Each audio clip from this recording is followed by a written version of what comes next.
Hello,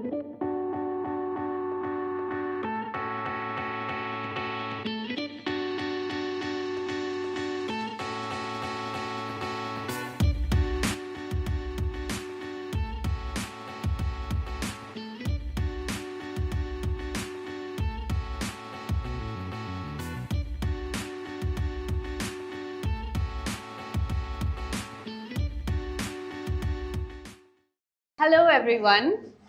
Good afternoon, morning. So we're back with the second episode of the In Conversation series by Alphas. And here we talk about all things theatre and we get advice from professionals in the industry. Today we are going to be touching upon financial management. My name is Brinelle and I am a friend of Alphas. I don't really come from a financial background, but I've worked with a lot of artists over the years. And I am here with our guest, Gwenda Schobert, who is a first generation entrepreneur.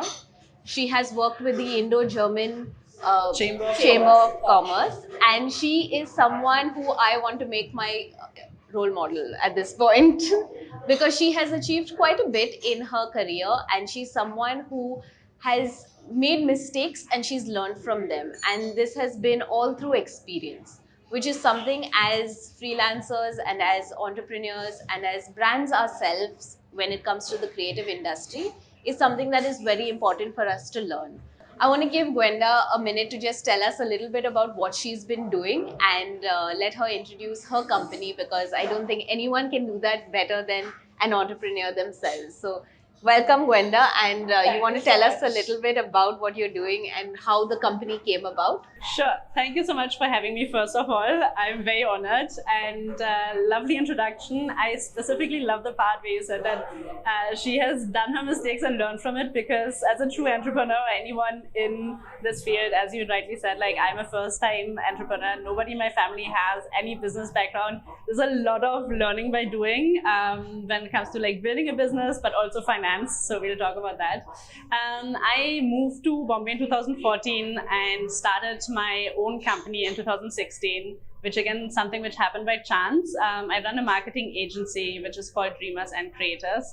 And again, like, I am definitely very familiar with the creative field, but I've also learned that it's important for us creative people to put a price to our talent and make sure that we make money. So yeah, very happy to be here and very happy to talk about money and finance. So the reason why we have people from, the creative field as opposed to someone from finance, because it's very easy for someone someone who's a CA to come and give us, insight on how to manage our money. We thought, the team at Alphas thought it would be more beneficial to do this with someone who works in the creative space, so that it's more insightful and it seems less challenging when it comes from someone who's been there and done that themselves, right?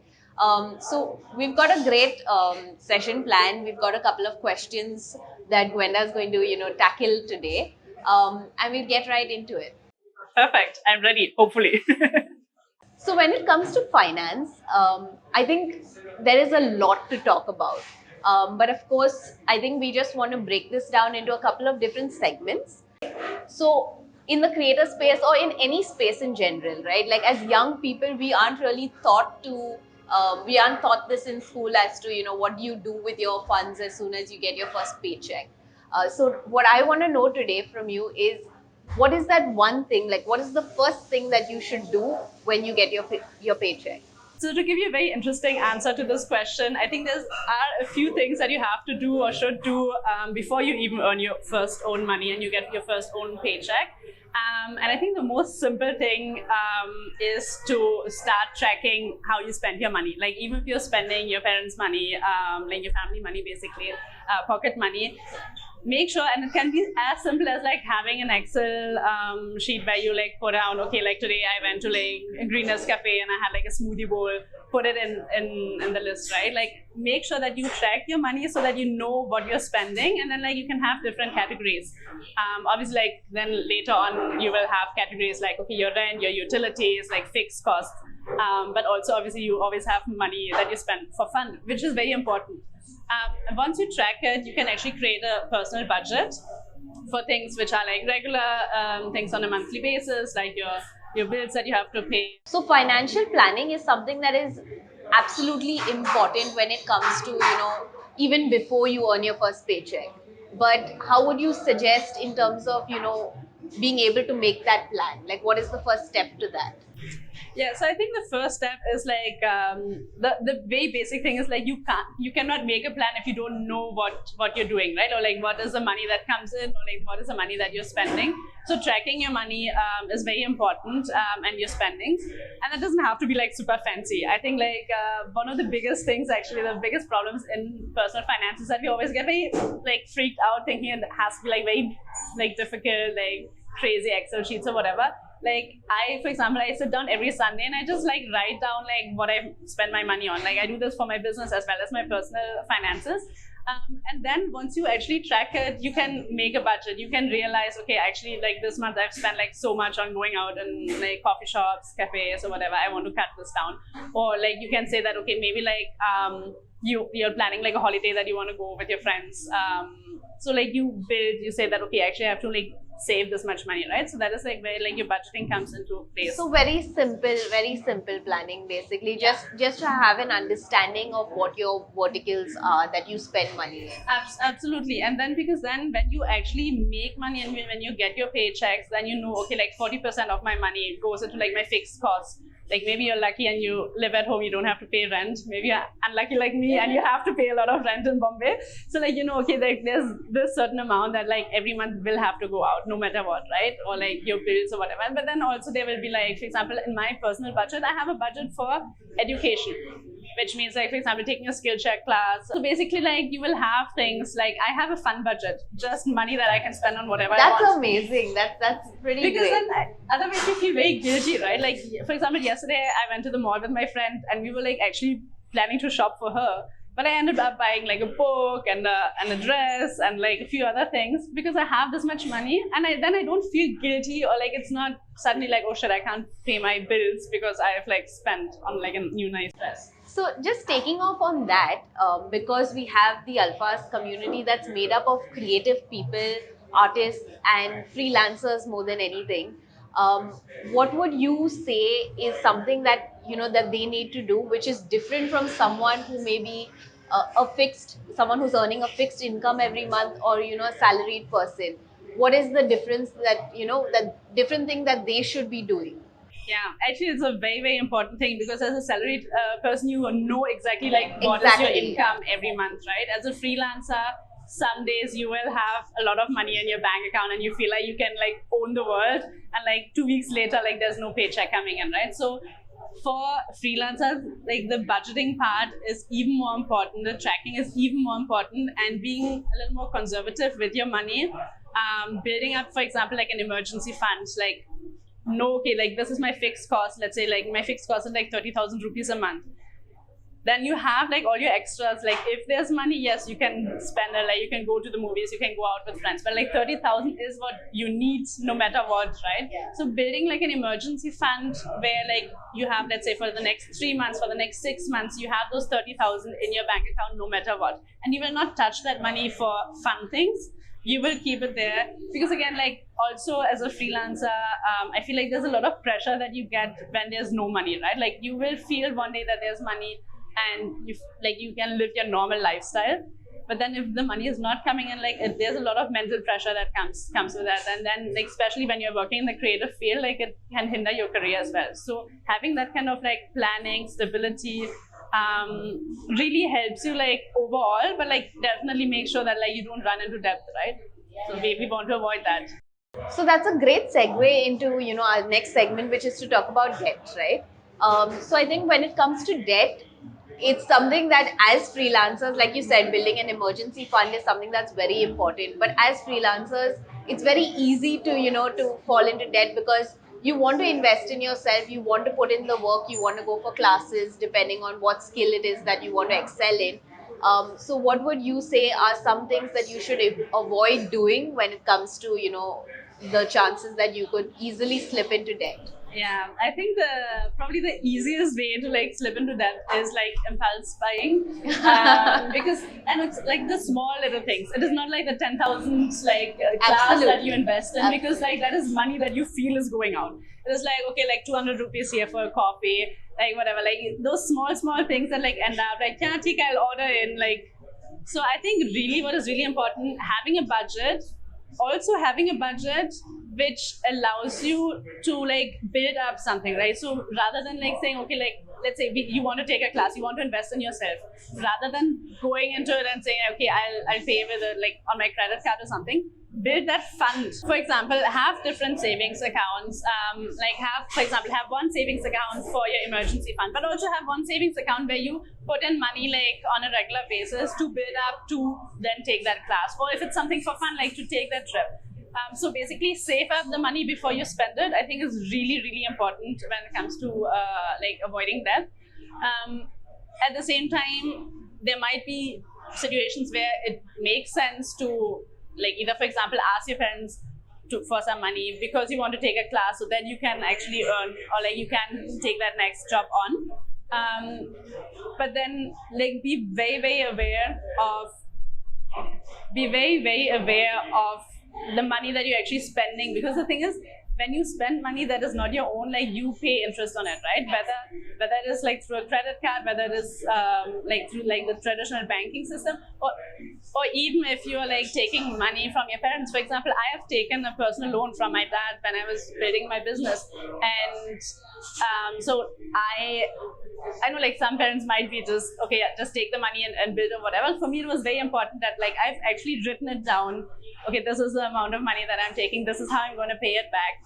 Like when you are spending money that you don't have yet, be very clear of how you are repaying it. So I just want to ask you a follow-up onto that question. When it comes to, figuring out which is the right tool to use, right? Like when it comes to borrowing money, should you be going to a bank to borrow money? Should you be spending money on a credit card? Should you go to someone who you know who can lend you some money?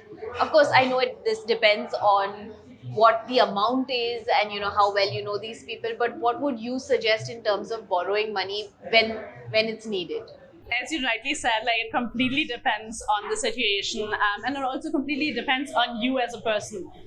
For example, like taking a loan, like a personal loan from your parents, like yes, you don't have to pay interest maybe on it, but there might be like other like negative feelings, or like you may feel that pressure that you have taken money from your parents, like the emotional pressure or something. So I think it's very important for you to first understand as a person how, like, what is the pressure, like, or like is it easier for you to have the pressure from a bank, or is it easier for you to have the pressure from like friends or family? For example, again, like I have a credit card since I'm 16 actually. So the first time I went abroad, like I got a credit card which is linked to my own personal savings account, but it's backed, like it used to be backed by my mom's bank account. I use my credit card on a very regular basis, but I've never ever not paid it up. So like I have it set up in a way that like it goes directly from my savings account. So because again, like these tools it can be actually a very strategic step to use a credit card to build your credit score, to then actually like, let's say like in 2 years you want to like take up a business loan from the bank. Obviously they will check your financial credibility, right? So it makes sense sometimes to actually use these tools to like build yourself, but you have to be in control of it. That's very interesting, Gwenda. So what I want to build on that is to basically tell our community about these tools, right? Like I know that a lot of people, not just freelancers, but a lot of people are really scared when it comes to, credit cards, right? Credit cards are something that's very easy. When you think of debt, you think of credit cards. I want to get your perspective on what would be better for someone to take a loan, right? Should they go to a bank and take a personal loan, or is it better to spend on a credit card and pay an EMI on that? So I think like when it comes to like understanding debt and like what kind of debt is good debt, Good debt and bad debt. That's also a thing for our community. Something to really be cognizant about, that there is something called good debt and bad debt. Not all debt is bad, because Like Gwenda just mentioned, we spoke about when it comes to wanting to build a credit score and how that helps you get loans in the future. Absolutely. So, what I think is very important is to figure out, first of all, like, what do you need the money for? Is it like a one-time investment? For example, like you need to buy equipment. Let's say like you're a photographer, you need to buy a new camera, your camera broke down. Then maybe asking your parents for like a personal loan is the way to go, because you know, like, okay, like within the next 2-3 paychecks, I can like pay it off and it's done and dusted. It's very different. For example, if you are in a creative business where like your clients pay you like 3 months after you've done the work, then maybe a credit card is the way to go, because like you know the money is coming in on a regular basis, you can pay off your credit card, and that is the way to go. Or if, let's say, like you have like a huge equipment or like something like a bigger investment that you need to do, maybe then like a personal loan or a business loan is the right thing. And I feel a lot of times exactly what you said, like good loan, bad loan, there are so many keywords. So what I feel like, even at this point, like I have like, this is the second company that I've founded. Like I am like the CEO of like a private limited company. I run my business for so many years, and still I like fear sometimes to talk about finances or like to take the next step, right?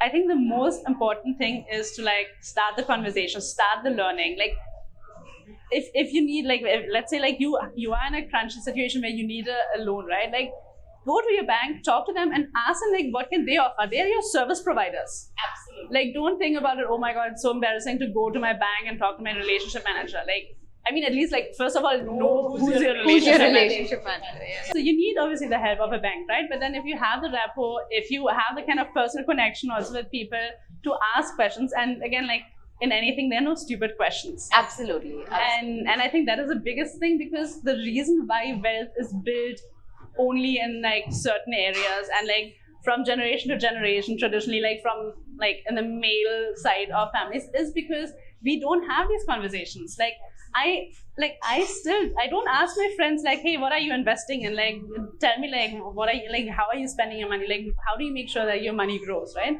But like this is so healthy, and that's why I'm so happy that like this is like set up, this conversation is set up, and hopefully like this is a beginning of so many conversations. So many conversations, absolutely. So taking off on that, right, like growing your money, I think as young people we find it really overwhelming when it comes to what is the right investment to make, right?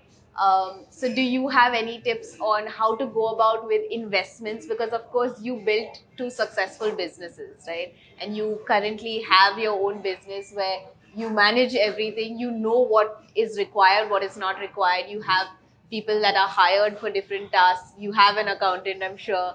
And I'm sure absolutely. And the importance of a really good accountant is something that is unmatched, right? Absolutely. Because they understand the ins and outs of your business, and it's something that really helps you in the long run because it sets up a good foundation. So when it comes to someone who's a freelancer, someone in the creative field, how would they go about making these investments? Like what is the process also, I want to know, because a lot of people I think find it extremely difficult when it comes to going out there and actually taking that first step. Which is the scariest?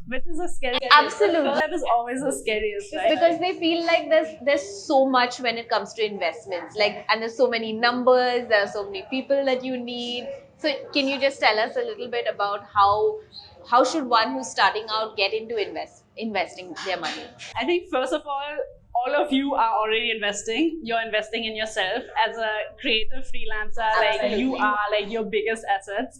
And I think when we talk about investing your money, like obviously like you can invest like in shares and all those things, but like even investing in your professional career, investing in like skills, all those things, like that, all that is part of investments.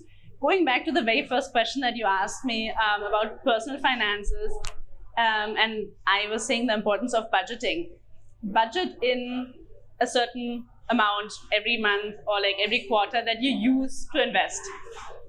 Because like if like so there's a statement which says like you should pay yourself first, and that basically goes to like when you receive a paycheck, even before paying your bills, like have a certain amount set apart which you use to like save, build your emergency fund and stuff, but also have a small amount, and that amount can be as low as like 500 rupees, and you can grow it over time with more confidence in the market and understanding like how investing works. And also obviously like increase of like paychecks, you can increase it, but start as early as possible, because in the end of the day it will not get less scary. Important to take that first step. Exactly, and that is why like be very clear obviously of the risk depending on what you're investing in, that there are risks involved, and like you can lose money obviously, but that's why like let's say take 500 rupees for the next 3 months. Every month take 500 rupees, go to like nowadays we have all these like apps, like you can actually invest in the stock market using apps. Use that money, be very clear that okay, maybe those 500 rupees are gone, but then in the end of the day those 500 rupees are gone if you're going to Starbucks as well. So use those 500 rupees, learn, like read up about the market, because then suddenly like when you start investing, when you buy your first share, like suddenly you read up about a company and you're like, oh wow, like I've invested in Tata and this is what is happening. Suddenly you follow the news and you realize, okay, like something which is happening in the news is affecting the stock market. For example, for me, like this is actually this year I decided that I want to actually, because I've never like really invested other than in myself, in my companies.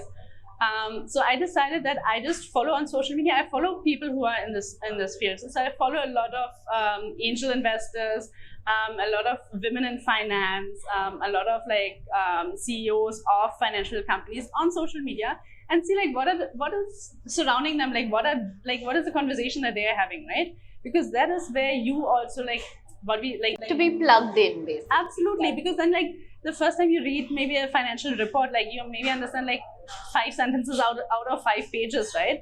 Then like you get used to like the lingo, all those The things, jargon. and I think that is very important to have that personal confidence in yourself, because yes, like obviously there's a lot of market insights when it comes to investments. So I think when it comes to investment, it's also very important to understand your personality and understand like what is the right kind of investment for you, because some people might be very okay with taking high risk. So obviously like if you have a high risk investment, there's also an opportunity for like high returns. Again, like another very like I think underrated thing which I would take it in the section of investment is like insurances. Like the younger you are, the better it is to like get your own health insurance. Make sure like you have like a life insurance, especially in the creative field. And again, like when you're a freelancer, your career is not as stable. So planning ahead is very, very important. Correct. But so when you have, when you're talking about investing in insurances, right? So that requires, a monthly fee that you pay them. You require to pay a premium. So how do freelancers go about that? Like sometimes the premium, it might be a little too steep for them in terms of, the kind of money that's coming in. So how do they go about it? Yeah, so again, like, so I think 2 things. First of all, again, like the earlier you start, the lower like your fees are for these insurances usually. I would always recommend like for whatever topic it is, talk to people, because until and unless you have actually spoken to someone, whether it's like a CA or an accountant, or like you talk to your bank to understand what are they offering, or you're talking to an insurance person to understand like what can you actually do, because you can a lot of times you can take a very basic insurance which you can pump up over time. So you can start very young, with a very, very low fee. Also, a lot of insurances you can actually have like an annual fee. So again, like coming back to like everything comes back to like the budgeting part. Like yes, have a monthly budget, but also understand, okay, there will be certain fees that you pay on an annual basis. Having like, let's say like a 10,000 rupee annual fee is something which then maybe like if you break it down, like it is 1,000 rupees per month, build it up. Maybe as you right now you're thinking, okay, like I want to like start building my retirement fund or whatever, or you want to take up certain insurance. Maybe like you need a year in advance to like build up and save up that premium that you have to pay for that year, but then you can build it into your budget. So in conclusion, I think we've covered a lot of very, very interesting points here today. I hope they've been useful to our community. And honestly, Gwenda, it's been an absolute pleasure. And I've been so excited to do a talk about like financial planning, because I work with so many people in the creative industry, and I know that it's something that we don't usually talk about too frequently. And I feel like having more conversations just brings more awareness for the community as a whole. Absolutely. And we all learn from each other. I think this is really like just talking about money is so, so important. And I think I'm very, very glad that we have made this happen. I'm absolutely glad that we did this, and I'm so grateful to the Alphas team. And I just want to say that, basically the conversation doesn't end here. This is just us, giving you. This is just the beginning. Exactly, and it's just us giving you an overview of what financial management is. But if you like this chat that we had, please tell the Alphas team to bring us back to dive into the details of financial management, and of course we can give you a lot of useful tips and stuff like that. But we'll conclude for now. We really enjoyed your time here, Gwenda. Same here. Thank you so much for having me. But we'll be back next week with episode 3 of the In Conversation with series, with more advice from professionals from the industry, and looking forward to connecting with everyone in the community in our comments below. So, bye for now. Thank you.